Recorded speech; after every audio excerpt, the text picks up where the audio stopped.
Hello, good morning. कल से एक दिन पहले एक एग्ज़ाम हुआ था एनवायरमेंटल साइंस का। ये UG2 है और UG2 में AEC पेपर है जिसमें EVS पढ़ना है, एनवायरमेंटल साइंस। तो उसमें एक्चुअली 4 एग्ज़ाम्स हैं एनवायरमेंटल साइंस में, तो 2 हो चुके हैं, 2 और होने हैं। तो उस 2 का में जो पेपर्स आए हैं उसके बारे में मैं आपको बता रहा हूँ। और आपको क्या करना है कि क्वेश्चन जो है कुछ रिपीट्स हो रहे हैं, ठीक है। 2 पेपर्स में जो देखा गया है कि कुछ क्वेश्चंस रिपीट्स हो रहे हैं और स्टैंडर्ड ऑफ क्वेश्चंस जो ये पेपर में प्रेजेंट कर रहा हूँ इसमें एक लेवल का है। तो आप एक बार ज़रूर देख के जाएंगे क्योंकि कुछ क्वेश्चंस रिपीट्स होंगे, कुछ कॉन्सेप्ट रिपीट्स होंगे, तो आपको थोड़ा इजी होगा। जो साइंस और कॉमर्स के बच्चे हैं उनका एग्ज़ाम बचा हुआ है, आर्ट का भी एक पेपर बचा हुआ है। तो 2 पेपर में ये पहला पेपर है, एक वीडियो में आपको और दूंगा इसमें, तो वो आप ज़रूर देख के जाएंगे। जिससे क्या होगा कि एक तो कॉन्सेप्ट को पकड़ के जाएंगे और कुछ क्वेश्चंस का तो मतलब लेवल इस तरह से है जो उसका आंसर आप मोबाइल से भी नहीं ढूंढ पा रहे हैं, ठीक है। इवन एक आध क्वेश्चन है ऐसा, तो उसके बारे में भी आप देखेंगे। तो ऑब्जेक्टिव क्वेश्चन देखने में इजी भले ही लगता है लेकिन उतना इजी रहता नहीं है, ठीक है। तो अगर आप पढ़ के जाएंगे तभी आपको क्वेश्चन का स्टैंडर्ड पता चलेगा, अदरवाइज तो सब एक जैसा ही लगेगा। तो चलिए, तो ये एग्ज़ाम्स जो हुए थे वो फर्स्ट सिटिंग के एग्ज़ाम्स का है और सेकेंड सिटिंग में भी एग्ज़ाम्स हुए थे। तो सेकेंड सिटिंग वाला पेपर जो है हम आपको इसके बाद एक वीडियो में प्रेजेंट करेंगे। ये फर्स्ट सिटिंग का है। 5 को दिया हुआ था लेकिन एग्ज़ाम कैंसिल हुआ है, इसलिए 17 को हुआ था पेपर, ठीक है। तो आइए हम देखते हैं वन बाय वन। इसमें ये पेपर जो है, इसमें एक खासियत है जो अलग दूसरे पेपर से अलग है कि ये एग्ज़ाम जो होगा वो 120 मिनट्स का ही हो रहा है, ठीक है। मतलब 2 आवर्स का ही एग्ज़ाम होगा आपका, ठीक है। तो 2 आवर्स में ही आपको पूरा कर लेना है। 70 क्वेश्चंस हैं, मैक्सिमम मार्क्स 70 है, नेगेटिव मार्किंग नहीं है, इसीलिए आपको 70 के 70 क्वेश्चंस को अटेम्प्ट करके आना है। और इससे आपको केवल एक है कि जो मतलब सही अटेम्प्ट हो उस पर कोशिश करना है। तो वन बाय वन आते हैं हम लोग कि क्वेश्चन का क्या स्टैंडर्ड है। तो क्वेश्चंस बहुत टिपिकल हैं, उतने इजी नहीं हैं क्योंकि ये आर्ट वाले बच्चों के लिए था, तो वो इतना इजी नहीं था। आर्ट में ठीक है क्वेश्चंस है लेकिन इतना भी सॉफ्ट नहीं था, बहुत इजी क्वेश्चन नहीं था। हम आते हैं वन बाय वन करके। तो इसमें हम आंसर भी आपको बता देते हैं और आपको क्या करना है कि इसका आंसर तो जरूर दिमाग में रखना है कि अगर क्वेश्चन रिपीट होते हैं तो आप उसको डायरेक्ट कर पाएँ। कुछ कॉन्सेप्ट भी बताएंगे कि हाँ ये क्यों नहीं होता है, ये क्यों होगा, तो उसको भी आपको ध्यान में रखना है, ठीक है। तो चलिए वन बाय वन करके आते हैं। तो बोलता है कि the term ecology was coined by, सबसे पहले टर्म किसने दिया था। तो इसमें हैकेल का नाम आता है, स्टर्न हैकेल, ये आप याद रखिएगा, इसका ऑप्शन ये है। दूसरा क्वेश्चन है कि major source of initial energy for both terrestrial and aquatic ecosystem. बोलता है कि सोर्स ऑफ एनर्जी क्या होता है। तो किसी भी इकोसिस्टम में, चाहे वो टेरेस्ट्रियल हो चाहे वो, मेन सोर्स सन ही है। तो आपको हमेशा याद रखना है किसी भी इकोसिस्टम में जो आंसर होगा वो उसका ए है, सन। तीसरा क्वेश्चन है which among the following is not essential. हाँ, जब भी नोट आए क्वेश्चन में तब उसको आप राउंड अप कर लीजिए, ठीक है। आपको मैं थोड़ा सा बड़ा कर देता हूँ क्वेश्चन को, जो आपको देखने में थोड़ा सा इजी हो। तो इसमें जैसे क्वेश्चंस है आप जरूर देखेंगे कि लिखा है which of the following is not essential. तो ये नॉट जो है ये इंपॉर्टेंट है, आप इसको जरूर अंडरलाइन कर लीजिए, अदरवाइज ये थोड़ा सा आपको आंसर करने में सहूलियत होगा। तो कार्बन हाइड्रोजन नाइट्रोजन, ऑक्सीजन, ये हर एक सेल में होते हैं, ठीक है। साथ में सल्फर कंटेनिंग एमाइनो एसिड्स होते हैं, तो ये जनरली एमाइनो एसिड्स और वो पॉलीमराइजेशन करके प्रोटीन बनाते हैं, तो ये भी रहेगा। लेकिन ये क्लोरीन जो है ये नहीं होता है, बोलता है कि नॉट एसेंशियल है ये। क्लोरीन चाहिए, NaCl हम लोग लेते हैं लेकिन नॉट एसेंशियल है। लेकिन ये तीनों क्या है, एसेंशियल है। ये आप 4 नाम याद रखेंगे, ठीक है। उसके बाद बोलता है biosphere consist of biosphere consist of the following sphere. तो बायोस्फीयर जो है वो बोलते हैं कि सर्फ के अर्थ क्रस्ट में जो है वो प्लस एटमॉस्फेयर, और सर्फ ये सरफेस अर्थ का जो अर्थ क्रस्ट है ऊपर वाला भाग है उसको हम लिथोस्फेयर बोलते हैं। तो इसका ऑप्शन हो जाएगा lithosphere plus atmosphere is called biosphere, ठीक है। तो क्वेश्चंस कुछ रिपीट भी हो सकते हैं, इसका भी दिमाग में रखिएगा। तो इसका लिथोस्फेयर किसको बोलते हैं, अर्थ क्रस्ट को बोलते हैं। अब एटमॉस्फेयर जोड़ देंगे तो वही, उसी को हम क्या बोलते हैं, बायोस्फेयर, ठीक है, तो 3-4 क्वेश्चन इसमें आप देखे हैं, आंसर जरूर आप दिमाग में रखेंगे और थोड़ा सा कॉन्सेप्ट भी, अब जो लिथोस्फीयर सरफेस के अर्थ क्रस्ट को बोलते हैं, ये भी आप दिमाग में रख सकते हैं। उसके बाद 5वां क्वेश्चन में आते हैं, बोलता है कि ये which of the author of the book the silent spring, ठीक है, तो साइलेंट स्प्रिंग को किसने लिखा था। तो अब ये सब क्वेश्चन ऐसा है जो अगर आप नहीं पढ़े हैं, नहीं जानते हैं, तो आपसे नहीं बनेगा। यही हार्डनेस ऑफ द क्वेश्चन है, क्योंकि ये ट्रूथ पे पूछा जाता है। ये बुक है एक्चुअली ईवीएस का, इन्वायरमेंटल साइंस का बुक है। ये ऑथर जो है साइलेंट वैली के, साइलेंट वैली ईवीएस का ही बुक है, जिसको रेचल कार्सन ने लिखा था। ठीक है, तो आप इसमें अब अगर ये बुक फिर से अगर रिपीट करता है तो आपको इजी होगा। तो रेचल कार्सन इसके ऑथर हैं, मतलब ऑथर उनको बोलते हैं जो बुक को लिखते हैं, और ये जो बुक है वो ईवीएस का ही बुक है। ठीक है, तो आप याद रखेंगे। बोलता है 6 क्वेश्चन है, which of the following is known as first environmental president of USA. अब देखिए ये क्वेश्चन में जनरली हम इसको इसलिए हार्ड बोलते हैं क्योंकि ये सब क्वेश्चन अगर आप नहीं पढ़े हैं तो नहीं बनेगा, सिंपल सी बात है। और ये इतने नाम तो बहुत सारे हैं, नाम सबको हमेशा, साइंस आप समझ के पढ़ सकते हैं, लिख सकते हैं, लेकिन नाम आपको कितना याद रहता है ये कहना मुश्किल है। तो वो भी आर्ट वाले बच्चों के लिए, जो मतलब ईवीएस बहुत पता नहीं कितना स्टैंडर्ड तक पढ़े हैं, उसके लिए हार्ड है।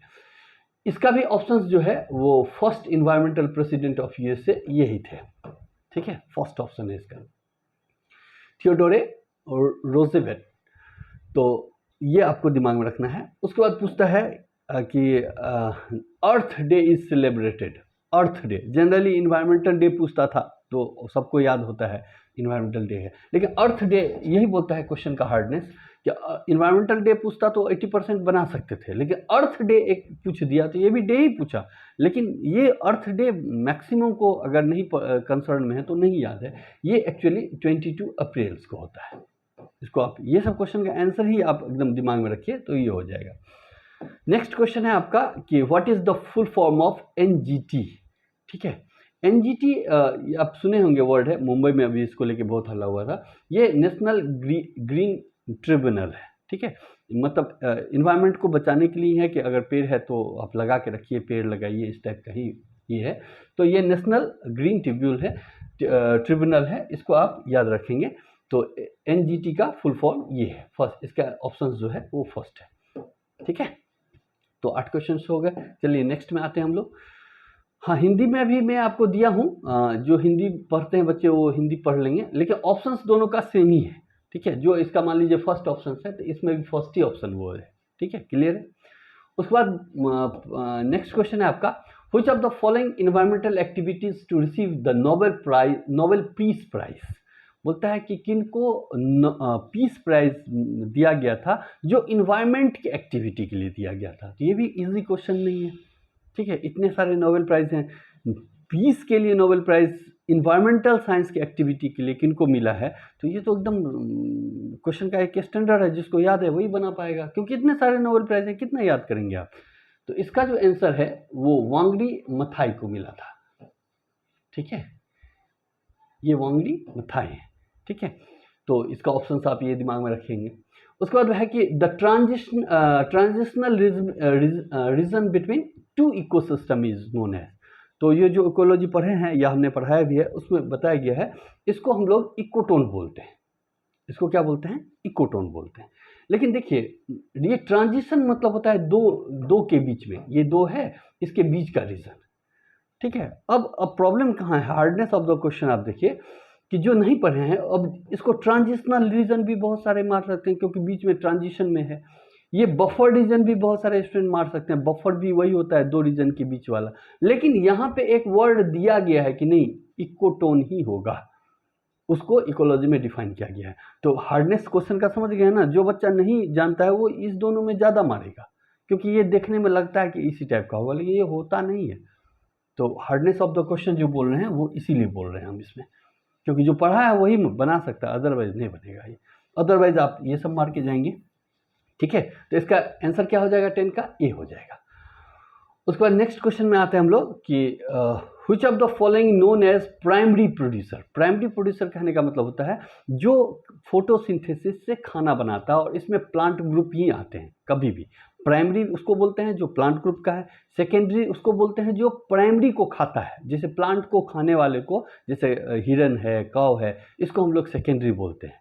और सेकेंडरी को जो खाता है उसको हम लोग टर्शरी बोलते हैं। तो टर्शरी तो फर्स्ट वाले को जो खाता है प्लांट को, उसको वो हर्बीवोर्स होता है जो सेकेंडरी कंज्यूमर है, और जो टर्सरी कंज्यूमर होते हैं वो हर्बीवोर्स को खाते हैं, इसीलिए वो फर्स्ट कार्निवोर्स होते हैं। कार्निवोर्स मतलब मीट खाने वाला। तो आप समझ गए, इसमें आप हमेशा याद रखेंगे। अब जैसे फिशरमैन है, तो फिशरमैन मतलब आदमी हो गया, नहीं इनडायरेक्टली आदमी नहीं लिखा, फिशरमैन वही फार्मर हो गया, फार्मर भी आदमी है। तो ये दोनों अगर आंसर होगा तो दोनों होता है, इस तरह से आप छांट भी सकते हैं ऑप्शंस को। प्लांट है तो प्लांट तो प्राइमरी प्रोड्यूसर है, नहीं तो ये प्राइमरी प्रोड्यूसर ही हम बोलते हैं प्लांट होता है, क्योंकि यही सन के एनर्जी को by the process of photosynthesis fix करता है और प्लांट में जमा करता है। इसी का यूज़ पूरे मतलब अर्थ में हम लोग जो भी एनर्जी हमारे पास है वो अल्टीमेटली प्लांट से ही आया हुआ है, ठीक है। अब प्लांट वो एनर्जी सन से कैप्चर करके अपने अंदर स्टोर करता है in the form of glucose by the process of photosynthesis. Clear है, ये कंसेप्ट है। ये देखिए, ये फैक्ट्री, अब फैक्ट्री नहीं है प्राइमरी, क्योंकि फैक्ट्री में भी जो मान लीजिए कि अब मैगी बना, तो मैगी तो आटे से बना, आटे तो गेहूं से आए, गेहूं का एनर्जी तो सन का है, समझ रहे हैं ना, इसीलिए फैक्ट्री ऑप्शन नहीं होगा। क्लियर है, तो आप छांट भी सकते हैं कि ये दोनों नहीं होगा, ये भी नहीं होगा, और ये आपका आंसर सही है। तो प्राइमरी प्रोड्यूसर, ये सब, ये थोड़ा इजी क्वेश्चन था, लेकिन ये भी बहुत घुमा के दिया हुआ है। उसके बाद नेक्स्ट क्वेश्चन है, which of the following process by which plant convert sunlight into energy. तो अभी बताएं, that is the process is called photosynthesis. तो इसमें बहुत सारा, अब जैसे रिस्पिरेशन है, तो रिस्पिरेशन में हम सांस लेते हैं या प्लांट सांस लेता है और छोड़ता है। फोटोसिंथेसिस यही प्रोसेस है जिसमें सनलाइट को कन्वर्ट किया जाता है। इसमें डिकम्पोजिशन होता है, तोड़ने वाला, और एक होता है फर्मेंटेशन। फर्मेंटेशन से जनरली अल्कोहल बनते हैं, ठीक है। तो इसका ऑप्शन जो हो जाएगा वो क्या हो जाएगा, बी हो जाएगा। तो बी जो है आपका सही ऑप्शन है। तो photosynthesis is the process by which sunlight is converted into glucose with the help of CO2 और वाटर, ठीक है। CO2 और वाटर को सनलाइट के प्रेजेंस में कन्वर्ट कर दिया जाता है, ठीक है। तो जनरली CO2 और वाटर आप दिमाग में रखिए कि एटमॉस्फेयर से CO2 लेते हैं, वाटर लेते हैं प्लांट के बॉडी से, और सनलाइट के पड़ने से वो कन्वर्ट हो जाता है C6H12O6 दैट इज ग्लूकोज, और इसी प्रोसेस को हम लोग क्या बोलते हैं, फोटोसिंथेसिस। तो इसका आंसर क्या होगा, बी, प्रकाश संश्लेषण, ठीक है। यहाँ तक क्लियर हो गया होगा। आते हैं हम नेक्स्ट क्वेश्चन में, ठीक है। नेक्स्ट है आपका ये 13, ठीक है। आई होप आपको दिख रहा होगा। तो 13 जो है बोलता है कि what is the term for the study of the relationship between human and landscape. Landscape मतलब होता है एक जमीन का टुकड़ा। तो बोलता है कि इसके बीच में जो रिलेशन है इसको हम क्या बोलते हैं। तो देखिए, ये रिलेशंस भी मतलब बहुत कंफ्यूजिंग है, मतलब जनरल बच्चे के लिए बहुत टफ है क्वेश्चन, इसीलिए हमको ये बोलना पड़ रहा है कि क्वेश्चन उतना इजी नहीं था, ठीक है। तो ये जो रिलेशन है इसके बोलते हैं कि इसके टर्म्स को क्या बोलते हैं। तो ये किसके किसके बीच का रिलेशन, तो एक लैंडस्केप और एक ह्यूमन, तो इसको हम लोग लैंडस्केप इकोलॉजी के नाम से जानते हैं, ठीक है। इसका ऑप्शन फर्स्ट है। नेक्स्ट क्वेश्चन है, what is the effect of water logging on plant growth. Water logging अगर आप समझते हैं तो वाटर लॉगिंग होता है कि मतलब पानी जैसे खेत में जमा हो जाता है, ठीक है, और वाटर लॉग्ड हो जाता है, और सॉइल के अंदर में भी पानी चला जाता है। तो सॉइल के अंदर में जनरली एयर्स होते हैं जो रूट रेस्पिरेशन का काम करते हैं। तो पानी के अंदर में जैसे सॉइल है, सॉइल में भी ये एयर है, एयर के बदले में क्या होगा, पानी घुस गया। अब पानी घुस गया तो ये एयर क्या चला जाएगा, बाहर चला जाएगा। पानी जो है ये, तो ये जो सॉइल्स हो वाटर लॉग्ड हो गया, मतलब दलदल टाइप का हो गया, नहीं। तो इसमें नीचे में जो होते हैं वो ऑक्सीजन नहीं होते हैं। तो ये जनरली अगर ऐसा हो जाए तो बोलता है क्या इफेक्ट होगा, बोलता है इंक्रीज क्रॉप यील्ड, मतलब बढ़ जाएगा फसल। क्या, अरे वहाँ तो प्लांट लगना मुश्किल हो जाएगा, तो बढ़ेगा कैसे। बोलता है इम्प्रूव्ड सॉइल हेल्थ, नहीं इम्प्रूव कैसे करेगा, तो ये तो डिक्रीज कर दिया सब, अब इसमें सब प्लांट हो ही नहीं सकते। उसके बाद बोलता है रिड्यूस क्रॉप यील्ड, ये हो सकता है। और बोलता है no impact on plant growth, ये तो नहीं हो सकता, क्योंकि ये तो इम्पैक्ट करता है, निगेटिव इम्पैक्ट करता है। निगेटिव इम्पैक्ट यही दिया हुआ है आपका रिडक्शन क्रॉप यील्ड्स, मतलब क्रॉप का जो क्वालिटी है वो क्वांटिटी है वो घट जाएगा, ये घटेगा। ठीक है, ये क्या होगा, घटेगा। तो आप ऐसे करके ये नहीं होगा, ये नहीं होगा, ये होगा, ये नहीं होगा, आपको ऑप्शंस चारों पढ़ने हैं। ठीक है, और उसके बाद जो मोस्ट प्रोबेबल लगता है उसको आपको टिक करना है। तो ये क्वेश्चन हो गया। तो इसका 14 का आंसर हो जाएगा रिड्यूस्ड क्रॉप यील्ड, सी। उसके बाद 15 में आते हैं हम लोग। 15 में दिया हुआ है कि which of the what is the term, ये देखिए डिफिनीशन बहुत पूछा है इसमें कि टर्म, इस टर्म को क्या बोलते हैं। For the process by which excess nutrients from the fertilization can stimulate excessive plant growth in water bodies. बोलता है वाटर बॉडीज में एक्सेस फर्टिलाइजर अगर डाल देंगे तो एक्सेस प्लांट ग्रोथ होगा, उसको हम क्या बोलते हैं। तो ये पॉल्यूशन में पढ़ना है, दैट इज कॉल्ड यूट्रोफिकेशन। इसको क्या बोलते हैं, देखिए इसी से चारों वर्ड रिलेटेड है। अगर आप भुला जाएंगे तो देखिए फिकेशन सब में जुड़ा हुआ है। ये हार्डनेस ऑफ दी, अगर गलती से भी आप याद नहीं है तो यूट्रिफिकेशन बहुत इंपॉर्टेंट वर्ड है। इसमें क्या होता है कि अगर न्यूट्रिएंट्स अमाउंट अगर वाटर बॉडी में आप ज़्यादा दे देंगे तो वहाँ पे प्लांट का ग्रोथ ज़्यादा होगा। तो ज़्यादा होगा तो उसको वो पॉल्यूशन है, क्योंकि वाटर के अंदर में जितनी भी ऑक्सीजन है वो कंज्यूम कर लेगा वो प्लांट, नहीं, और या बैक्टीरिया या फंगस वो क्या करेगा, वाटर के अंदर में जितना ऑक्सीजन है वो कंज्यूम कर लेंगे। अब जो एक्वेटिक लाइफ में नॉर्मल मतलब एनिमल्स सर्वाइव कर रहे थे उनको ऑक्सीजन ही नहीं मिलेगा, वो मरेंगे। इसीलिए ये पॉल्यूशन है। Eutrophication is a type of pollution, ठीक है, जिसमें एक्सेस ग्रोथ होता है वाटर बॉडी में। अगर आप ज़्यादा डोमेस्टिक वेस्ट डाल देंगे या फर्टिलाइजर डाल देंगे तो उसमें एक्सेस ग्रोथ होता है। तो ग्रोथ एक्सेस होता है तो वो अननेसेसरी सारे न्यूट्रिएंट्स और ऑक्सीजन का कंजम्पशन कर लेते हैं, जिससे नेचुरली जो रहते हैं वहाँ पे ऑर्गेनिज्म उनको प्रॉब्लम होता है। तो आप ये वर्ड बहुत इंपॉर्टेंट है यूट्रिफिकेशन, आप इसको जरूर पढ़ के जाइए। उसके बाद है कि what is the primary environmental concern related to fertilizer use. तो जैसे आप फर्टिलाइजर यूज करेंगे तो इसमें ऑप्शंस दिया हुआ वाटर पॉल्यूशन हो सकता है, सॉइल इरोजन हो सकता है, एयर पॉल्यूशन हो सकता है और क्लाइमेट चेंज हो सकता है। हो तो बहुत कुछ सकता है, लेकिन आपसे एक वर्ड दिया हुआ है, देखिए प्राइमरी। तो इसमें आप मतलब पहले क्या होगा। प्राइमरी मतलब अगर हम फर्टिलाइजर को यूज करते हैं, मतलब फर्टिलाइजर को यूज कर रहे हैं तो पहला इफेक्ट इन्वायरमेंट पे क्या होगा। तो फर्टिलाइजर को यूज करेंगे तो क्या होगा, वो पानी में जाएगा और वाटर जो है वो पॉल्यूट होगा। यूट्रिफिकेशन का कंसेप्ट यहाँ पे भी है। तो सबसे पहला जो होगा वो वाटर पॉल्यूशन ही होगा। वाटर पॉल्यूशन होगा तो क्लाइमेट चेंज नहीं होगा, ऐसी बात नहीं है, लेकिन वो बहुत दूर का कंसर्न है। तो आपको मोस्ट प्रोबेबल जो होगा, जो प्राइमरी बोल रहा है, वो क्या होगा, वाटर पॉल्यूशन ही होगा। ठीक है, ऐसे करके भी आपको देखना है कि जो मोस्ट प्रोबेबल है उनको आपको टिक करना है। उसके बाद बात करते हैं 17 नंबर का। इसमें बोलता है which of the following is the consequence of water over exploitation. अगर ओवर एक्सप्लॉयटेशन एक वर्ड है, जो आप ज़्यादा अति कर देंगे, वाटर का यूज अगर अति कर देंगे तो क्या हो जाएगा कि ये आपका फूड प्रोडक्शन, इसमें ऑप्शंस पढ़िए। डिक्रीज वाटर अवेलेबिलिटी, अब ज़्यादा यूज करेंगे तो ये घटेगा ही, ठीक है, लेकिन पूछा है कि कंसिक्वेंस बताइए, मतलब ये इससे क्या क्या होगा। तो वाटर अवेलेबिलिटी जो होगा ये प्राइमरी चीज़ है, घटेगा ही। उसके बाद आता है इम्प्रूव्ड वाटर क्वालिटी, ये नहीं होगा। उसके बाद है डिक्रीज्ड फूड प्रोडक्शन, ये होगा, क्योंकि वाटर आप ज़्यादा यूज़ कर रहे हैं तो इसका कंसिक्वेंस मतलब तुरंत में यूज़ नहीं, इसका आगे का क्या होगा। उसके बाद है इंक्रीज एनर्जी कॉस्ट, ये भी होगा। ठीक है, तो अब देखिए इसमें ये भी सही है, ये भी सही है, ये भी सही है, सब होगा।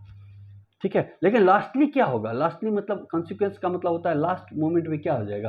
तो मतलब डिक्रीज जो फूड प्रोडक्शन डिक्रीज हो जाएगा, मतलब एनर्जी कॉस्ट कहने का मतलब है कि आप मान लीजिए खाना ही खाते हैं तो क्या हो जाएगा कि खाना खाएंगे तो आपको ज़्यादा पैसा देना पड़ेगा, आपका एनर्जी जो आ रहा है अब ज़्यादा कॉस्ट पे आ रहा है, तो एनर्जी का की कॉस्ट भी होगा। अब इसमें से इस दोनों ऑप्शंस में कन्फ्यूज़न है। ठीक है, आप ये भी मार सकते हैं डिक्रीज फूड प्रोडक्शन, क्योंकि वाटर अवेलेबिलिटी होगा तो डिक्रीज फूड प्रोडक्शन होगा। अब फाइनली जो लास्टली कॉन्सिक्वेंस देखेंगे तो आप एनर्जी कॉस्ट भी बोल सकते हैं कि ये बढ़ जाएगा, लेकिन ये थोड़ा सा अनइन्वायरमेंटल है। अब हम होटल में खाना खा रहे हैं, उसका कॉस्ट बढ़ा हुआ है, तो ये थोड़ा अनइन्वायरमेंटल है। तो इसमें हमको इन्वायरमेंटल से क्वेश्चन देना है तो हम ये दे सकते हैं कि इसका जो है फूड का जो प्रोडक्शन है वो डिक्रीज हो जाएगा, ये इसका कॉन्सिक्वेंस ज़्यादा सुटेबल है एज कम्पेयर टू डी। ठीक है, लेकिन ए भी सही है, सी भी सही है, डी भी सही है। अब सोचिए कि एक ऑप्शन सही रहता तब तो आप छांट लेते, लेकिन 3 ऑप्शन सही है, उसमें लास्टली कॉन्सिक्वेंस क्या होगा। तो क्वेश्चन का टफनेस जो है ऑब्जेक्टिव का बढ़ गया है ना, तो मतलब बहुत अंदर से क्वेश्चन पूछा है, बहुत दिमाग लगा के क्वेश्चन पूछा गया है। तो आप भी हमेशा सतर्क रहिए, उतना हड़बड़ा के मत बनाइएगा। आपके पास टाइम 2 आवर्स होगा, आप अच्छे से बनाइएगा, पढ़ के बनाइएगा। क्वेश्चन में जान हो सकती है, देख लीजिए। उसके बाद आते हैं हम लोग नेक्स्ट क्वेश्चन में। पूछता है कि what is the name of the process. Process का नाम पूछा है कि क्या प्रोसेस है, प्रोसेस का नाम पूछा है। By which water moves through the plant from the root to the atmosphere. बोलता है कि प्लांट बॉडी है, इसमें रूट्स होते हैं, यहाँ से गया और यहाँ पे लीफ होता है, ठीक है। और लीफ से वाटर बॉडी कनेक्टेड होके ये H2O बाहर निकलते हैं। तो ये प्रोसेस जो साइंस पढ़े हैं उनके लिए इजी है, उनको पता है कि ये क्या है, ट्रांसपिरेशन है। लेकिन जो साइंस नहीं पढ़े हैं उनके लिए बहुत मुश्किल है, ठीक है। वो इवोपोरेशन भी मार सकते हैं, लेकिन इवोपोरेशन जो होता है वो भी वाटर का भाप बन के उड़ना है, ठीक है। यहाँ पे भी इवोपोरेट ही करता है वाटर, ठीक है। गैस, लिक्विड से गैस के फॉर्म में इवोपोरेट ही करता है, लेकिन द प्रोसेस जो है वो ट्रांसपिरेशन है। उतना इजी नहीं है, भले ही आपको देखने में लगता है कि नहीं, लेकिन बहुत सारे बच्चे इवोपोरेशन को भी टच कर सकते हैं। लेकिन इवोपोरेशन यहाँ पे गलत होगा, क्योंकि ये फिजिकल प्रोसेस है, ठीक है। और ये जो है ट्रांसपिरेशन, ये नेचुरल प्रोसेस है, जिससे वाटर इंटर करता है रूट में और लीफ के थ्रू गैस बन के निकल जाता है। That is process is called transpiration. तो इसका मोस्ट प्रोबेबल आंसर सी होगा। क्लियर है? चलिए अब आते हैं हम लोग इसमें नेक्स्ट क्वेश्चन में 19 में। बोलता है which of the following is an example of sustainable development. Sustainable मतलब सुविधाजनक डेवलपमेंट, जो सुविधाजनक जिसको बोल सकते हैं। बोलता है company prioritising profits over environmental and social concern. तो ये नहीं हो सकता है, आपको हिंदी। बोलता है पर्यावरण और सामाजिक सरोकार पर मुनाफे की प्राथमिकता देने वाली कंपनी। तो मुनाफे की प्राथमिकता नहीं दे सकते आप, पहले आपको एनवायरमेंट की प्राथमिकता देनी पड़ेगी, ठीक है। ये हमारा लॉ है।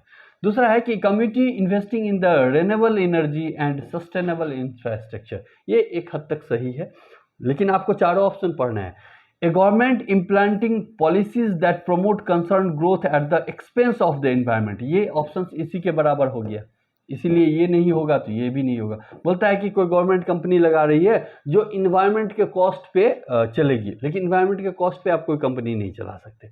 बोलता है a city prioritising car based transportation over public transportation.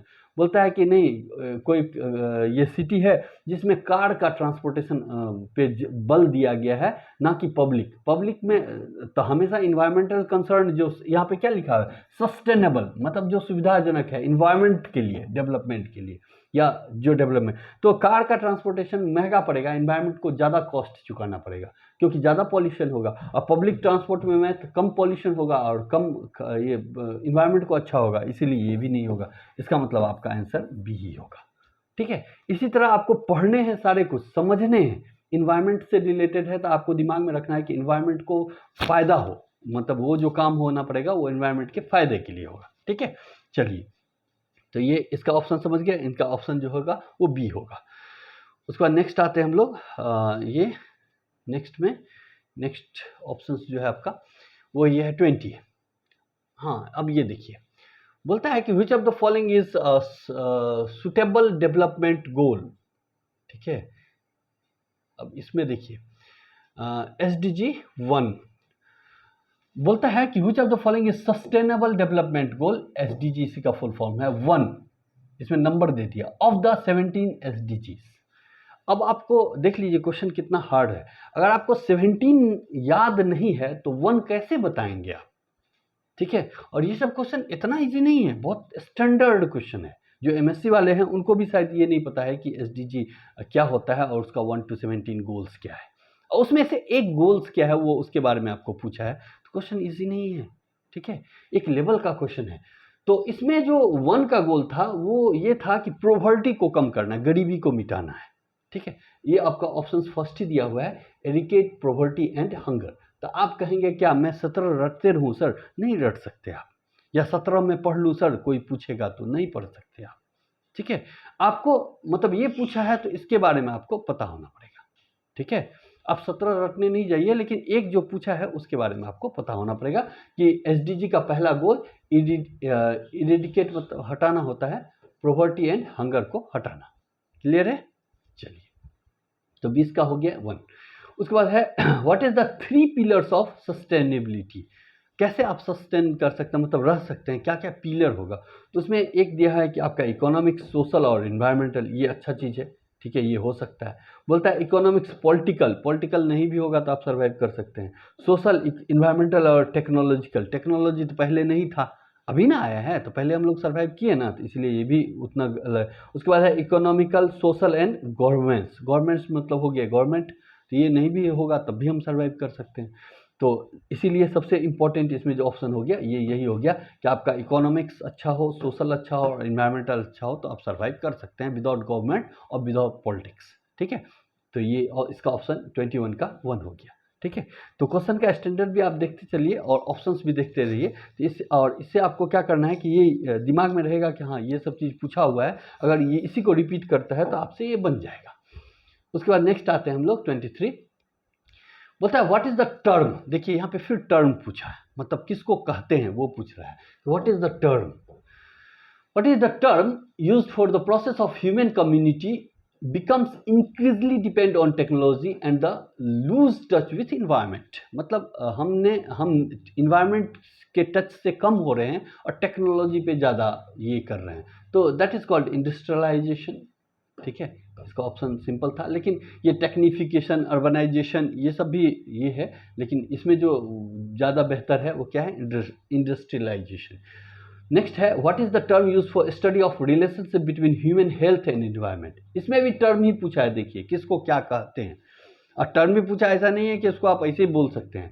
तो इसमें पूछा है कि relationship between human health and environment, तो इसको हम लोग जनरली इन्वायरमेंटल हेल्थ बोलते हैं, ठीक है। तो इसका जो ऑप्शन होगा वो इस सब में ये ही हो जाएगा, इसको क्या बोलेंगे, इन्वायरमेंटल हेल्थ। इसके स्टडी को हम क्या बोलते हैं, इन्वायरमेंटल हेल्थ, कैसे इन्वायरमेंट में हेल्प कर रहा है, हेल्थ कैसा है उसका। उसका 25 पे आते हैं कि which are the following terms for the movement of people from rural areas to city. Rural areas to cities, देखने में तो बहुत ऑप्शन है, इजी है नहीं। तो रूरल एरिया मतलब गांव से रहते हैं और आप कहाँ पे आ गए, शहर में आ गए। तो इसके लिए देखिए, अब देखिए ये क्या है, अर्बनाइजेशन जो होता है वो शहरीकरण है, तो आप शहर से आइएगा तभी तो होगा, इसीलिए ऑप्शन ये भी सही है। माइग्रेशन का मतलब होता है मूवमेंट, तो मूवमेंट दोनों तरफ से हो सकता है, शहर से, गांव से शहर आए या शहर से गांव गए, तो इसमें दोनों आ जाएगा, इसलिए ये नहीं होगा। डिस्प्लेसमेंट होता है चेंज होना, ये भी दोनों केस में होगा, शहर से भी आप गांव जाएंगे या गांव से भी शहर आएंगे, इसलिए ये नहीं होगा। रीलोकेशन, रीलोकेशन मतलब गांव से गांव में भी तो जा सकते थे, शहर से शहर में भी जा सकते थे, गांव से शहर में भी जा सकते थे, तो इसीलिए ये भी नहीं होगा। कहने का मतलब ये तीनों ऑप्शन भी सही है एक हद तक, ठीक है। लेकिन अर्बनाइजेशन का मतलब सिर्फ यही होता है कि आप रूरल एरिया से यहाँ पे आ जाए, इसीलिए ऑप्शन जो है वो अर्बनाइजेशन ही होगा, ठीक है।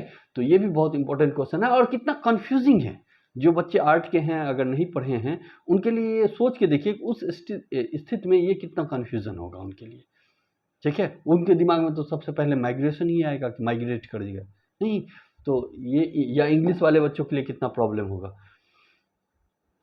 उसके बाद आते हैं 26 नंबर में, बोलता है which of the term, what is the term for the process by which human activity modified the natural environment.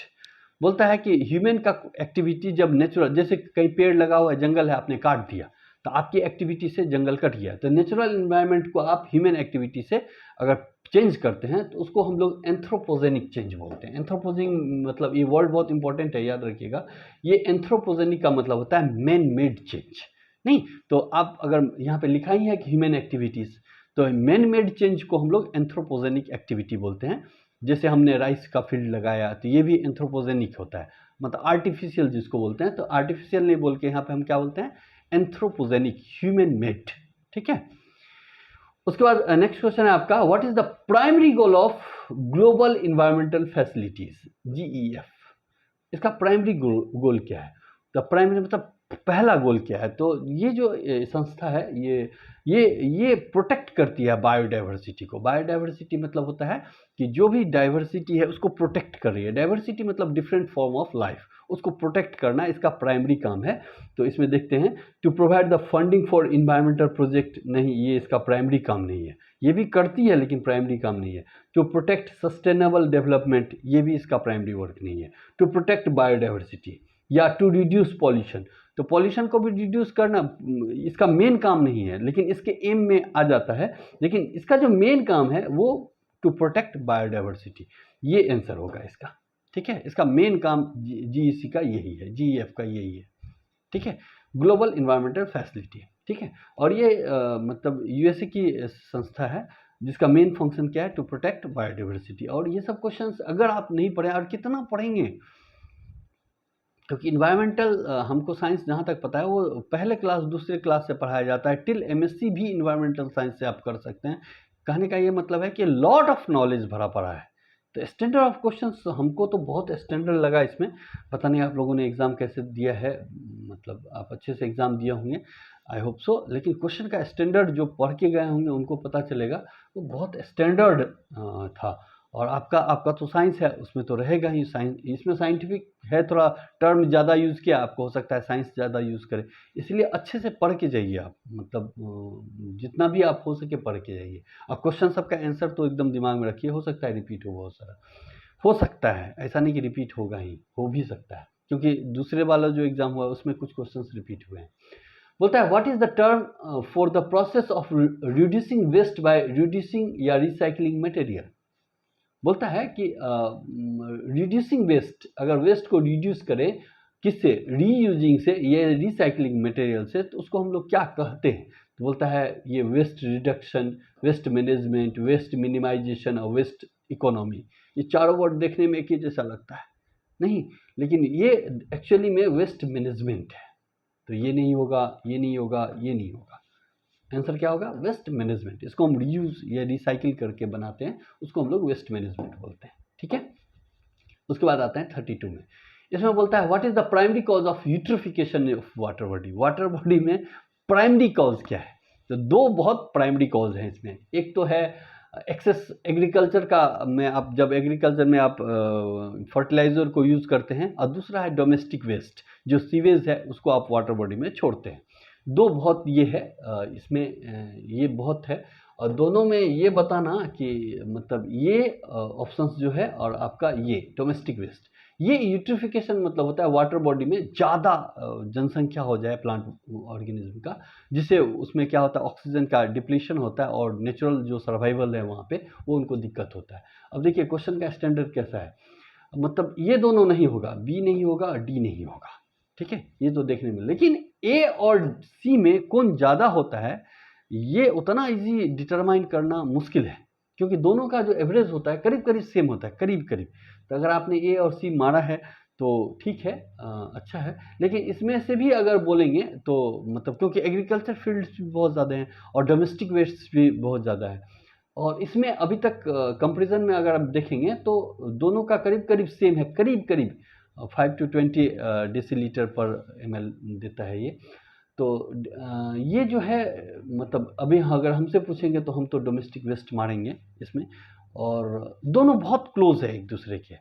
अब सोचिए आप मोबाइल से भी ढूंढेंगे तो आपको आंसर में इसका आंसर खोजने में दिक्कत होगा। तो इतना कॉम्प्लेक्सिटी, ये complexity of the objective question है। लेकिन अगर आप पढ़े रहेंगे तभी पता चलेगा, अदरवाइज नहीं पता चलेगा कि इतना कॉम्प्लेक्स है सर। ठीक है, तो इसमें दोनों ऑप्शन सही है, दोनों का अमाउंट जो है एक ही जैसा आता है। तो इसमें आप जो मारे हो। उसके बाद है which of the following is the example of conservation of organization. Conservation कौन करता है, ठीक है। तो देखिए कंजर्वेशन में भी अब यूनेस्को और डब्ल्यूएचओ ये दूसरा वर्क करता है, लेकिन ये जो दो पार्टीज हैं आईयूसीएन और डब्ल्यूडब्ल्यूएफ, तो आईयूसीएन का फुल फॉर्म आप याद रखिएगा, international union of conservation end of nature and nature था पहले, बाद में इसमें नेचुरल रिसोर्सेज को भी जोड़ा गया। और डब्ल्यूडब्ल्यूएफ जो है वो इंडेंजर्ड स्पेसीज को प्रोटेक्ट करता है, और ये सबको करता है। आईयूसीएन इंडेंजर्ड को भी करेगा, वेंडेबल को भी करेगा, ठीक है, ये सबको करता है। तो ये भी करता है, ये भी करता है, लेकिन ये ज़्यादा को करता है, इसीलिए ऑप्शन इसका ए हो जाएगा। ये वर्ल्ड वाइड फंड है, इसका फुल फॉर्म है वर्ल्ड वाइड फंड, जो इंडेंजर्ड स्पेसीज, इंडेंजर्ड मतलब जो फ्यूचर नियर फ्यूचर में एक्सटिंक्ट हो जाएंगे उसको हम लोग इंडेंजर्ड स्पेसीज बोलते हैं, उसके प्रोटेक्शन के लिए रखता है। कंजर्वेशन वहाँ पे भी हो रहा है और कंजर्वेशन यहाँ पे भी हो रहा है। तो आईयूसीएन इससे बड़ी संस्था है जो कंजर्वेशन का काम करता है, चाहे वनरेबल हो चाहे इंडेंजर्ड हो, इसीलिए यहाँ पे मोस्ट प्रोबेबल आंसर जो होगा वो आईयूसीएन ही होगा। ठीक है, चलिए नेक्स्ट में आते हैं हम लोग। उसके बाद आता है what is the term for the protection of natural resources through community lead initiatives. तो इसको कम्युनिटी लेड इनिशिएटिव्स का आंसर जो होगा वो यही होगा, कम्युनिटी बेस्ड कंजर्वेशन, क्योंकि गवर्नमेंट के लिए कम्युनिटी का अलग होता है, प्राइवेट नहीं होगा, इंटरनेशनल नहीं होगा। तो इसमें क्या ऑप्शन हो जाएगा, इसका भी ऑप्शन आपका यही हो जाएगा, कम्युनिटी बेस्ड कंजर्वेशन। इसका आंसर यही सही है। बोलता है what is the term use for process by which species adapt to its environment. हाँ, ये बहुत खतरनाक क्वेश्चन है। जनरली 8th क्लास तक पढ़ते हैं कि आप जिस इन्वायरमेंट में हैं उसको आप एडेप्ट करते हैं, तो उसको हम एडेप्टेशन बोलते हैं। ठीक है, यहाँ पे एडेप्टेशन भी एक ऑप्शन दिया हुआ है, लेकिन ये गलत है। आपके क्लास तक आते आते ये बदल जाता है, that is called natural selection. ठीक है, इसका ऑप्शन जो है ये होगा। अब हम तो अपने लेवल से अगर सोचेंगे तब तो बहुत इजी है, लेकिन आपके लेवल से अगर सोच के देखेंगे तो जनरली आर्ट का बच्चा यही बोलेगा कि हाँ, जनरली हम लोग जहाँ पे रहते हैं, कोई स्पेसीज जैसे हम लोग हैं किसी जगह पे एडेप्ट किए तो उसको हम लोग एडेप्टेशन बोलते हैं, और ये पढ़े भी हम लोग, लेकिन वो लोअर क्लास में वो पढ़ते हैं। और थोड़ा सा हायर क्लास में आपके क्लास तक आते आते ये नेचुरल सिलेक्शन हो जाता है। डार्विनिज्म का ये है नेचुरल सिलेक्शन दिया हुआ वर्ड। नेचर उसी को सेलेक्ट करता है जो उसके हिसाब से एडप्ट करता है, तो ये नेचुरल सिलेक्शन में आता है। तो ये बहुत खतरनाक क्वेश्चन है, सिंपल सा क्वेश्चन है, लेकिन देख लीजिए ऑप्शंस में बहुत गलती होगा इसमें, इसलिए एडेप्टेशन नहीं होगा, क्या होगा, नेचुरल सिलेक्शन होगा। चलिए नेक्स्ट क्वेश्चन में आते हैं। बोलता है which of the following is the example of voluntary environmental initiative. अब ये देखिए वॉलंटरी इन्वायरमेंटल इनिशिएटिव, ये 99% अगर नहीं पढ़े हैं तो नहीं बनेगा। ठीक है, ऑब्जेक्टिव है, तुक्का मारेंगे, लग गया नहीं लगा नहीं लगा, नहीं इसी टाइप का है। लेकिन इसका जो मेन ये था, मतलब एग्जाम्पल वॉलंटरी इन्वायरमेंटल इनिशिएटिव का एक एग्जाम्पल इस रोज नहीं है, इन्वायरमेंटल इम्पैक्ट असेसमेंट ये है। ठीक है, ये है, तब ये लाइफ साइकिल असेसमेंट नहीं होगा, कार्बन फुटप्रिंटिंग नहीं होगा। तो इसका आंसर जो है वो इन्वायरमेंटल इम्पैक्ट असेसमेंट है, कि कोई काम करते हैं तो इन्वायरमेंट पर कैसा इम्पैक्ट होता है उसके बारे में ये इनिशिएटिव दिया था। उसके बाद है which of the following is the example of command and control policy. Command and control ये एक वर्ड है, कमांड एंड कंट्रोल ये पॉलिसीज है। तो बोलता है इसका एग्जाम्पल क्या है सो बता दीजिए। तो देख लीजिए कार्बन प्राइसिंग इसमें नहीं होगा। रेगुलेशन ऑफ इमिशन, अब regulation of emission subsidy for energy. ठीक है, इसमें कमांड एंड कंट्रोल, तो कमांड एंड कंट्रोल में वॉलंटरी असेसमेंट ये नहीं है। तो ये दोनों में थोड़ा सा कंफ्यूजिंग होगा आपको कि रेगुलेशन ऑफ इमिशन मतलब आप कितना इमिट कीजिए, जैसे गाड़ी में चेक करते हैं ना, पॉल्यूशन चेक करते हैं, तो ये कंट्रोल एंड पॉलिसी में आता है। यही आता है कमांड कीजिए उसको और उसके हिसाब पॉलिसी के हिसाब से उसको कंट्रोल कीजिए। तो इसमें जो मोस्ट प्रोबेबल ऑप्शन है वो रेगुलेशन ऑफ इमिशन ही है, कि आप इमिशन कितना कर सकते हैं, तो उसका एक गाइडलाइन है कंट्रोल करने के लिए, और उसके लिए एक पॉलिसी भी है, अगर आप नहीं करेंगे तो इतना फाइन लगा देंगे, या इसी पॉलिसी के हिसाब से आपको काम करना है। ठीक है, तो इसका मोस्ट प्रोबेबल ऑप्शन आपका 30 का बी हो जाएगा। 31 में आते हैं। बोलता है which of the following term for the integration of environmental consideration into business decision. बोलता है कि इसमें भी डिफिनीशन पूछ लिया, कि बोलता है कि वो टर्म बता दीजिए, वो क्या बता दीजिए, टर्म बता दीजिए जो इंटीग्रेशन ऑफ एनवायरमेंटल कंसिडरेशन को भी रखता है इनटू बिजनेस डिसीजन। तो इसको बोलते हैं हम लोग एनवायरमेंटल मैनेजमेंट। तो इसका ऑप्शन जो है वो यही है, एनवायरमेंटल मैनेजमेंट। तो आप बिजनेस कुछ भी कर रहे हो, इससे एनवायरमेंट को ज़्यादा नुकसान नहीं होना चाहिए, या इसके विषय में जो पढ़ाया जाता है that is called environmental management. ठीक है, नेक्स्ट आते हैं 36। बोलता है कि what is the term for the process by which species become extinct. Species जो होता है वो खत्म हो जाता है, मतलब पृथ्वी, एक्सटिंक्ट का मतलब होता है कि अब वो धरती पे नहीं है, अब वो खत्म हो गया। अब इसमें भी देखिए, इसमें भी बहुत, ये भी क्वेश्चन भी हमको बहुत अच्छा लगा, बहुत कॉम्प्लेक्स है, कॉम्प्लेक्स क्या देखिए। तो बोलता है कि वो टर्म बता दीजिए कि जिस टर्म से आप करते हैं। तो ये इंडेमिज्म, ये इंडेमिज्म जो है वो एक्चुअली अगर कोई स्पीसीज किसी पर्टिकुलर एरिया में ही पाए, जैसे कंगारू है, सिर्फ ऑस्ट्रेलिया में ही है, तो ये इंडेमिज्म का एग्जाम्पल हुआ। वो एडेप्टेशन मतलब एडेप्ट करना, और स्पेसिएशन मतलब है न्यू स्पीसीज का फॉर्मेशन। तो ये तीन तो नहीं होगा। ठीक है, बोलेंगे एक्सटिपाइडेशन, ये विलोपन जिसको बोलते हैं, ये विलोपन हिंदी में देख के तो पता चल जाता है विलुप्त हो गया, दैट इज कॉल्ड विलोपन। लेकिन इंग्लिश में एक्सपायरेशन का मतलब होता है कि विलुप्त होना किसी पर्टिकुलर जगह से, सब जगह से नहीं, ठीक है। जैसे किसी पर्टिकुलर कोई ऑर्गेनिज्म वर्ल्ड वाइज फैला हुआ है, लेकिन कहीं पॉल्यूशन हो गया और वहां से वो ऑर्गेनिज्म खत्म हो गया, ठीक है, तो उसको भी उस जगह से विलुप्त होना बोलते हैं। लेकिन ये बोला, ये नहीं बोला कि कहां से विलुप्त होना है। तो यहां पे एक्सटिंक्शन अगर लिख देता, एक्सटिंक्शन, तो ज्यादा इजी होता स्टूडेंट को मारने में, कि extinction is the process by which animal are extinct from the earth. तो वो फ्रॉम द अर्थ होता है। ये किसी एक्सटिपायरेशन का मतलब होता है कि किसी लोकल जगह से कोई स्पीसीज गायब हो जाना, तो ये भी सही है, ठीक है। लेकिन कितना कॉम्प्लेक्सिटी है ये एक्सटिपायरेशन, जनरली मतलब बहुत हाई लेवल पे जाके पढ़ना होता है ये वर्ड। लोकल एक्सटिंक्शन है ये, इसको हम क्या बोलते हैं, लोकल एक्सटिंक्शन, ठीक है। लोकल एक्सटिंक्शन हो गया, एक्सटिंक्ट हो गया, मतलब लोकल जगह पर, लेकिन कहीं और मिलेगा, ठीक है, कहीं और मिलेगा, लेकिन लोकली एक्सटिंक्ट हो गया, तो उसको हम लोग एक्सटिपायरेशन बोलते हैं। और एक्सटिंक्शन मतलब वर्ल्ड वाइज में अब कहीं नहीं मिलेगा, जैसे डोडो वर्ल्ड वाइज में अब कहीं नहीं मिलेगा, वो एक्सटिंक्ट एनिमल है। तो चलिए, इससे आपको क्वेश्चन का मतलब ये पता चल रहा है ना कि कितना अंदर से पूछा हुआ है। चलिए उसके बाद आते हैं, बोलता है what is the primary goal of the, हाँ प्राइमरी सब वर्ड ध्यान रखिएगा, इसका मतलब है कि बहुत सारे गोल्स इसके हो सकते हैं, लेकिन प्राइमरी पहला क्या होगा गोल इसका, goal of conservation of biology. Conservation biology को कंजर्वेशन बायोलॉजी मतलब वो साइंस बायोलॉजी जिसमें हम कंजर्वेशन के बारे में पढ़ते हैं, कैसे किसी चीज को बचा पाएं। इसके पीछे प्राइमरी गोल क्या है, मतलब पहला क्यों, क्या इसके बारे में आप सोचते हैं। बोलता है to preserve natural resource for human use. बोलते हैं कि ह्यूमन यूज के लिए हम इसको, ये प्राइम, अब यूज के पहला यूज के लिए हम लोग इसको प्राइमरी नहीं मान सकते।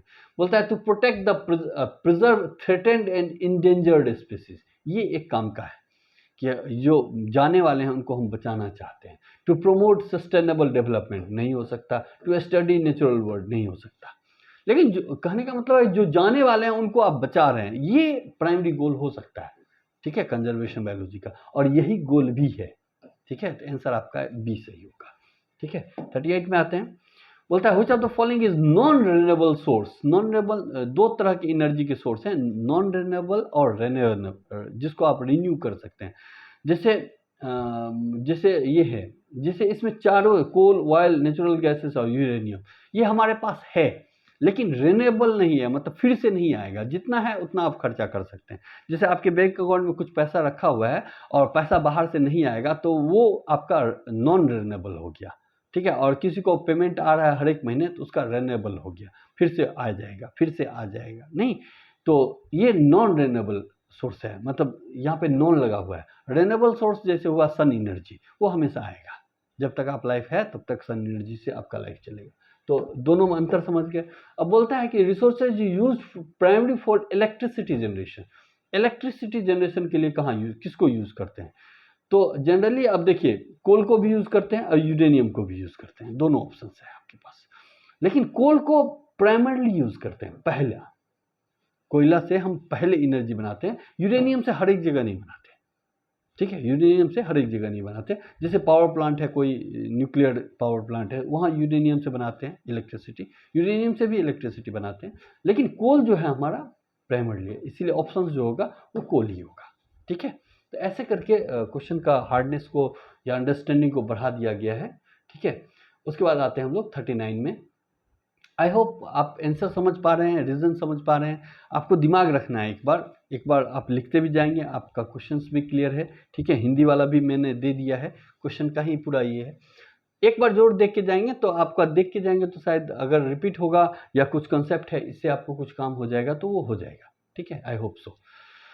तो इसके बाद आता है what is the primary environmental impact of extracting and burning coal. Burning coal करेंगे तो प्राइमरी क्या इफेक्ट होगा एनवायरनमेंट पे, तो जाहिर सी बात है एयर पोल्यूशन होगा। नहीं, देखिए एयर पोल्यूशन यहाँ पे दिया हुआ है, यहाँ पे क्लाइमेट चेंज भी दिया हुआ है, क्लाइमेट या वेदर, ये सब कुछ चेंज होगा, लेकिन प्राइमरली क्या होगा, ये जो वर्ड है, मतलब पहले क्या होगा, तो पहले क्या होगा, ये पहले जो है एयर ही पॉल्यूट होगा, ठीक है।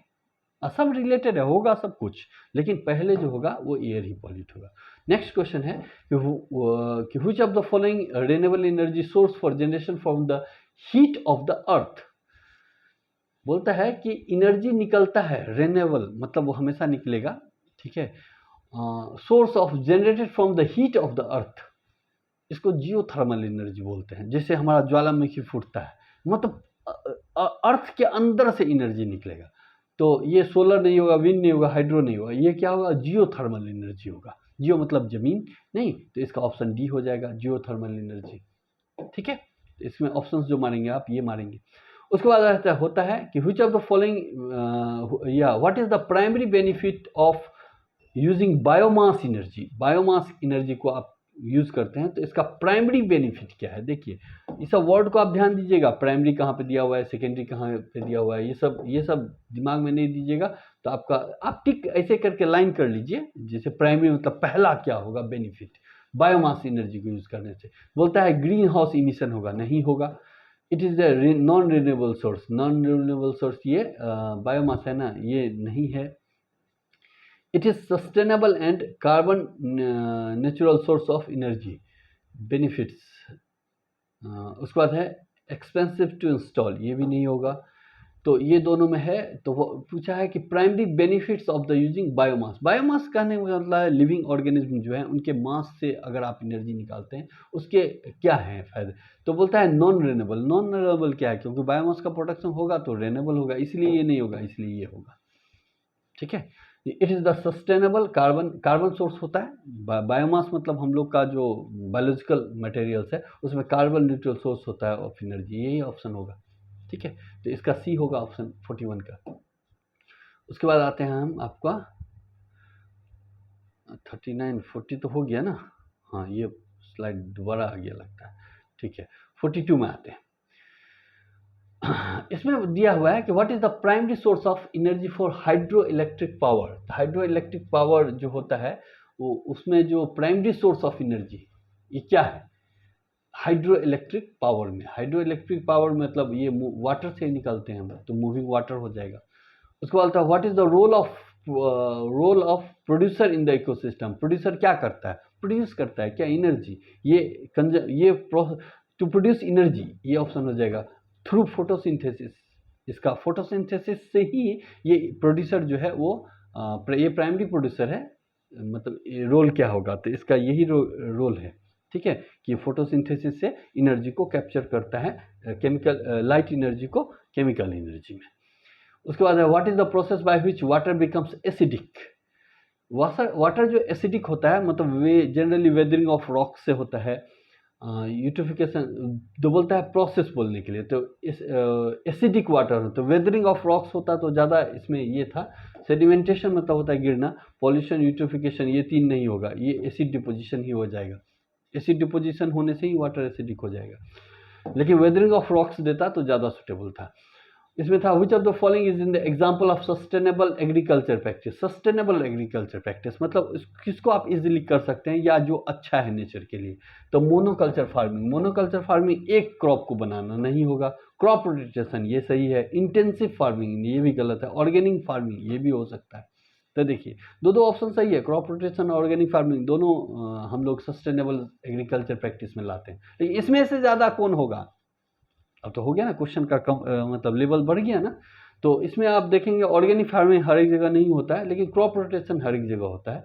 तो ये ज़्यादा सूटेबल है as compare to organic farming. सब जगह नहीं होता है, ये क्रॉप रोटेशन हर एक जगह होता है, तो ये ज़्यादा सस्टेनेबल है, इसीलिए हर एक जगह होता है।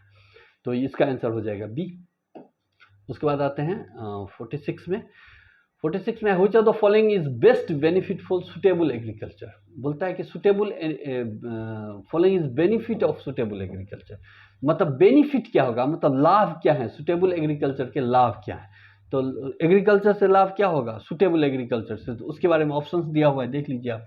बोलता है increase use of chemical pesticide, ये केमिकल पेस्टिसाइड नहीं यूज करना है। Improve soil health and biodiversity, ये हो सकता है। Increase water consumption, increased water consumption, तो ये भी गलत है।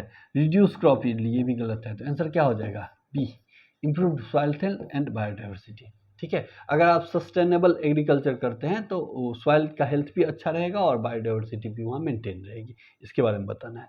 नेक्स्ट देखते हैं। इसके बाद है कि what is the concept of green economy in suitable sustainable development. Green economy क्या है? तो बोलते हैं कि ग्रीन इकोनॉमी के बारे में बोलना है कि सुटेबल डेवलपमेंट। जब आप डेवलप कहने का मतलब है कि हम हर एक शहर में हमारा डेवलपमेंट हो रहा है, तो डेवलपमेंट हो रहा है तो उसमें जो डेवलपमेंट है इसमें ग्रीन इकोनॉमी क्या है, ठीक है। इसमें देखते हैं economy that prioritize economic growth and environmental protection, ये भी हो सकता है। The economy that promote sustainable use of natural resources, ये भी हो सकता है। An economy that reduce environmental impact through out technology, economy that reduce, नहीं बोलता है व्हाट इज द कॉन्सेप्ट, क्या कॉन्सेप्ट बताना है आपको। देखिए जो ये है वो आप करिए किसका, ग्रीन इकोनॉमी का क्या कॉन्सेप्ट है इन सस्टेनेबल डेवलपमेंट।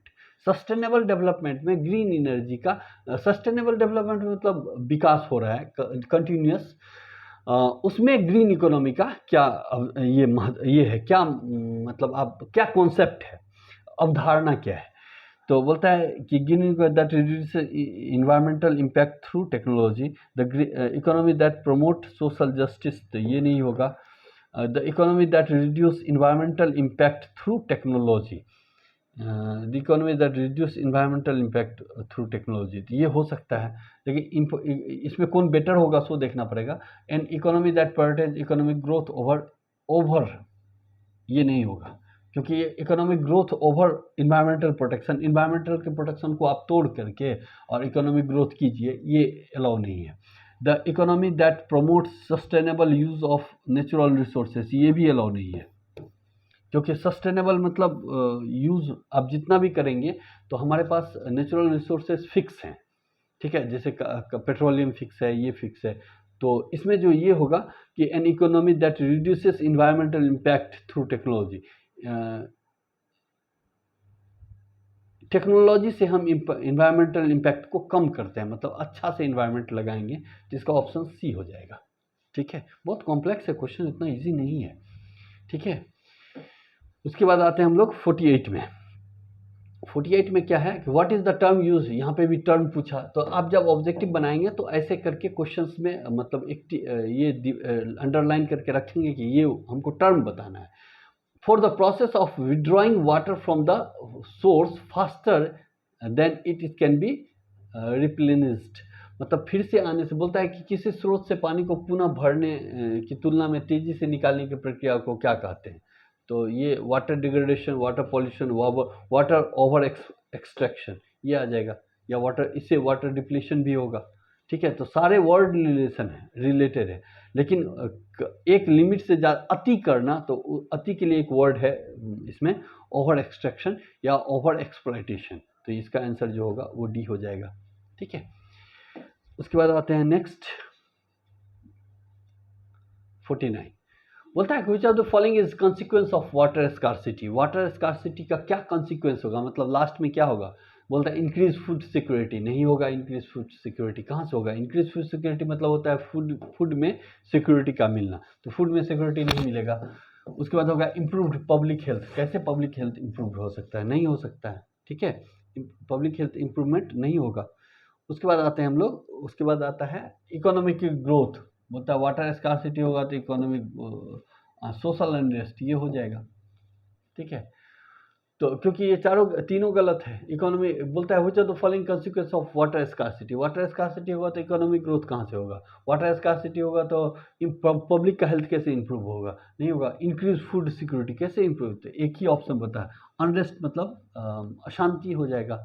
वाटर जहाँ पे नहीं रहता वहाँ आप रह नहीं सकते, अशांति हो जाएगा। इसको हिंदी में लिखा है सामाजिक अशांति, वो हो जाएगा, ठीक है, अच्छा लिखा है। उसके बाद है 15 number question, which of the following is the primary cause of nitrate pollution in underground. Primary cause nitrate, जैसे एनपीके हम लोग खाद में देते हैं ना, एनपीके, ठीक है, ये हम लोग खाद यूज करते हैं, आपको पता है। बोलता है what is the primary cause of nitrate pollution. Nitrate pollution जो होगा अंडरग्राउंड वाटर में, इसके लिए pesticide concern, sewage disposal, industrial waste. Primary concern जो होगा वो फर्टिलाइजर रन ऑफ ही है, फर्टिलाइजर ही ओवर यूज़ करेंगे तो ये मतलब नाइट्रोजन का अंडरग्राउंड में वाटर पॉल्यूशन होगा, लेकिन कहीं ना कहीं सब जगह से आता है ये नाइट्रोजन। ठीक है, उसके बाद है कि economic impact of water logging on agri. Water logging मतलब कहीं पानी में जमा हो जाता है क्या, ये वाटर जमा हो गया, वाटर लॉगिंग उसी को बोलते हैं, मतलब पानी जमा हो जाना। तो पानी जैसे जमा होगा वो दलदल में कन्वर्ट होगा। तो इंक्रीज क्रॉप यील्ड नहीं होगा, decrease crop yield and income ये हो जाएगा। नो इम्पैक्ट नहीं, इम्पैक्ट तो होगा। अननोन, अननोन काहे के लिए, एक तो दिया ही हुआ है कि ये इंक्रीज तो नहीं होगा, वाटर क्रॉप यील्ड घट जाएगा, तो decrease crop yield and income ये सही वर्ड है, ये भी नहीं होगा, ये भी नहीं होगा। ठीक है, उसके बाद आते हैं 52 में, which are the following symptoms of soil salinity. Salinity का क्या सिम्टम्स है। अब ये क्वेश्चन जो है सॉइल सैलिनिटी में क्या होगा, इसमें 4 ऑप्शंस दिए हुए हैं कि येलो हो जाएगा लीफ, विल्टिंग, येलो लीफ होता है इसमें, येलो लीफ बहुत सारे में हो जाता है, कुछ डिजीज से भी होता है, वाइट रस्ट और ऑल ऑफ दी अबव। तो इसमें विल्टिंग ऑफ प्लांट, अगर सॉइल सैलिनिटी होगा तो जनरली विल्ट कर जाता है प्लांट।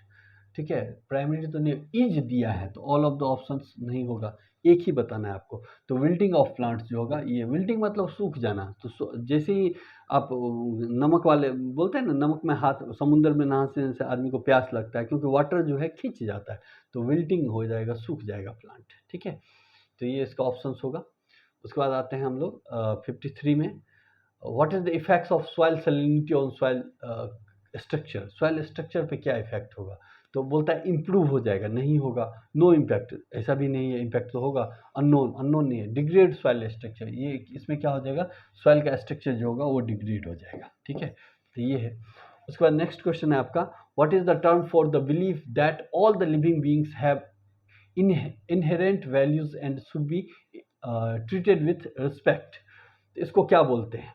ठीक है, तो इसके लिए मैं आपको एक क्वेश्चन आपको ये देके जाता हूँ, आप हमको ऑप्शंस में बताएंगे, इससे हमको ये पता चलेगा कि आप पढ़े हैं या नहीं पढ़े हैं। ठीक है, तो आप जरूर इसका आंसर कीजिए कि इसमें से कौन सा सही है। इसमें बताया गया है कि इसमें भी टर्म पूछा है कि इसको क्या बोलते हैं, कि all living beings have inherit values and should be treated with respect. मतलब सबको आप रिस्पेक्ट से देखिए, हर मतलब जितने भी जीवित प्राणी है सभी में का मूल्य है और उनके साथ समान पूर्वक बिहेव करना चाहिए। इसको हम क्या बोलते हैं। ठीक है, तो इसको आप जरूर आंसर कीजिए कमेंट में कि आप इसको क्या बोलते हैं, ये आपके लिए मैंने छोड़ दिया है। उसके बाद आते हैं 55 में कि what is the term for the process of collecting and analysing data about the environment. What is the term for the process of collecting and analysing data about the environment. तो इसको इन्वायरमेंटल मॉनिटरिंग बोलते हैं। ठीक है, लेकिन ये अगर आपको नहीं पता है तो फिर प्रॉब्लम है। इसको हम क्या बोलते हैं, इन्वायरमेंटल मॉनिटरिंग बोलते हैं, लेकिन environmental assessment, environmental impact assessment, environmental research सब रिलेटेड वर्ड है, that is called environmental monitoring. उसके बाद है कि who is the author of the book the international value of environmental data. अब देखिए क्वेश्चंस का स्टैंडर्ड देखिए, इसमें ये एक बुक है, ये एक बुक है the informational values of the environmental data. ये एक बुक का नाम है, इसके ऑथर का नाम पूछा है। ठीक है, इसमें 4 ऑथर्स दिए हुए हैं और ये चारों ऑथर्स में ये ब्रायन नॉर्टन है, ये इससे मतलब इन्वायरमेंटल साइंस से रिलेटेड ऑथर हैं और ये सब बहुत पहले के ऑथर हैं और ये जनरली फिलोसफर सब हैं। ठीक है, अब आपको मैं बताऊं कि ये बुक्स मुझे भी नहीं मालूम था, मैंने भी इसको गूगल किया, सर्च किया कि कौन सा बुक है, कौन डाटा है, तो मुझे पता चला कि सिर्फ यही ऑथर जो हैं वो इन्वायरमेंट से रिलेटेड हैं। ये सब फिलोसफर्स हैं, दार्शनिक थे, लेकिन ये नाम का बुक मुझे नहीं मिला। ठीक है, बुक ही नहीं मिला, मैंने बहुत सर्च किया। अगर आपको बुक मिलता है तो आप मुझे ज़रूर भेजिए इसका स्क्रीनशॉट कि the international value of environmental data. ये मुझे कहीं भी नेट में मुझे सर्च करने से नहीं मिला। ठीक है, केवल इतना मिला कि ब्रायन नॉर्टन जो हैं वो इन्वायरमेंटल साइंस से रिलेटेड साइंटिस्ट हैं जो काम करते हैं इन्वायरमेंट पे, तो बाकी तो फिलोसफर हैं। तो इसका भी ऑप्शंस जो है वो कंफ्यूजिंग लगा मुझे। और अगर आपको ये the informational values of environmental data नाम की बुक मिलती है तो आप मुझे ज़रूर भेजिए, ठीक है, व्हाट्सअप करके मुझे इस बुक के बारे में ज़रूर बताइए। नेक्स्ट आते हैं हम लोग 56 के बाद। हाँ, ये क्वेश्चन है आपका। बोलता है which of the term for the process by which pollutants are carried through air or water। तो इसमें क्या बोलते हैं, तो जनरली यहाँ पे भी बहुत कन्फ्यूजिंग है। इसको डिस्पर्सन भी बोलते हैं और डिफ्यूज़न भी बोलते हैं, ठीक है। यहाँ पे क्या है, डिस्पर्सन भी है और डिफ्यूज़न भी है, दोनों है, लेकिन जनरली दोनों वर्ड यूज़ करते हैं, डिस्पर्सन भी यूज़ करते हैं, डिफ्यूज़न भी यूज़ करते हैं। Diffusion is a process by which high molecules can move, molecules ion और ये सब can move from high concentration to low concentration, तो आप डिफ्यूज़न भी इसमें मार सकते हैं, इसका ऑप्शन सही होगा। लेकिन डिस्पर्सन भी हम लोग यूज़ करते हैं, डिस्पर्स करना भी वही होता है। लेकिन ये पूछा है, टर्म पूछा है, तो आप बेटर ऑप्शन है डिफ्यूज़न दीजिए। बोलता है which of the following is the example of biodiversity hot spot. देखिए ये भी बहुत खतरनाक है। हॉट स्पॉट उसको बोलते हैं जब छोटे से जगह में नंबर ऑफ स्पेसीज का मात्रा बहुत ज़्यादा हो, मतलब टाइप्स ऑफ स्पेसीज बहुत ज़्यादा होते हैं। जैसे हमारे पास ये नॉर्थ ईस्ट में कुछ ये हैं, वहाँ पे या वेस्टर्न घाट है, ठीक है, तो वो सब जो है वो केरला सब में हॉट स्पॉट है। अब इसमें देखिए कि ये टुंड्रा में मतलब स्नो है, इसलिए वहाँ पे स्पेसीज बहुत कम है, या डेजर्ट है, यहाँ पे भी बहुत कम है, ठीक है, डेजर्ट में बहुत कम स्पेसीज हैं। लेकिन ये दोनों हॉट स्पॉट का नाम है, कोरल रीफ भी हॉट स्पॉट है और रेन फॉरेस्ट भी हॉट स्पॉट है, ठीक है। तो कोरल रीफ में है कि एक ही टाइप, डिफरेंट टाइप के रीफ मिलते हैं, उसके कंपेरिजन में ये ऑप्शन ज़्यादा सूटेबल है, बी रेन फॉरेस्ट। यहाँ पे नंबर ऑफ स्पेसीज इसके कंपेरिजन में ज़्यादा है, ठीक है, इसीलिए दोनों, कोरल रीफ भी हॉट स्पॉट है और रेन फॉरेस्ट भी है। लेकिन अमेजोन रेन फॉरेस्ट आपने नाम सुना होगा, वो बहुत बड़ा हॉट स्पॉट है पूरा वर्ल्ड में, तो इसको आप मारिए रेन फॉरेस्ट, इसका ऑप्शन सही होगा। 59 में आते हैं, उसमें बोलता है व्हिच ऑफ द, यहाँ पे भी देखिए टर्म पूछा है, टर्म कितना पूछा है आप अंदाजा लेकर लीजिए किसको क्या बोलते हैं। यहाँ पे भी टर्म पूछा गया है, for the process by which species becomes more specialized to the environment. ये भी नेचुरल सिलेक्शन है, इससे पहले भी एक क्वेश्चन आया था ये, ठीक है, तो इसलिए इसका ऑप्शन हम लोग डिस्कस कर ही चुके हैं। एडेप्टेशन नहीं होगा, ये क्या होगा, नेचुरल सिलेक्शन होगा। ये डबल पूछा है, एक ही बार, एक ही ऑप्शन क्वेश्चन में दो बार पूछा गया है। बोलता है which of the following is in the example of की स्टोन स्पेसीज। ये बहुत इंपॉर्टेंट वर्ड है, दैट इज कॉल्ड की स्टोन स्पेसीज, ठीक है। की स्टोन स्पेसीज ये होता है, की स्टोन मतलब ये कम होता है, किसी जगह पे कम होता है, लेकिन बहुत सारे स्पीसीज इस पे डिपेंड होते हैं। जैसे एक बरगद का पेड़ समझ लीजिए एक जंगल में, तो वो एक बरगद का पेड़ है, लेकिन मतलब 50 स्पीसीज को रहने के लिए जगह देता है। अगर एक बरगद का पेड़ आप काट देंगे तो 50 स्पीसीज रोड पे आ जाएंगे, वो सब जगह घोंसला नहीं बनाते, वो उसी बरगद के पेड़ पे बना देते हैं सिर्फ। तो एक पे 50 स्पीसीज डिपेंड है ना, इस टाइप के स्पीसीज को हम लोग की स्टोन स्पीसीज बोलते हैं। तो बोलता है स्पीसीज दैट एबंडेंट मतलब ज़्यादा होता है, इसलिए ये नहीं होगा, लेकिन होंगे वो कम। Species that have unique role in its ecosystem, ये होता है। स्पीसीज दैट हैव इंडेंजर्ड, नहीं ये नहीं है। स्पीसीज दैट इन्वेसिव नहीं है, ठीक है। तो ऑप्शन जो है इसका ये बी हो जाएगा।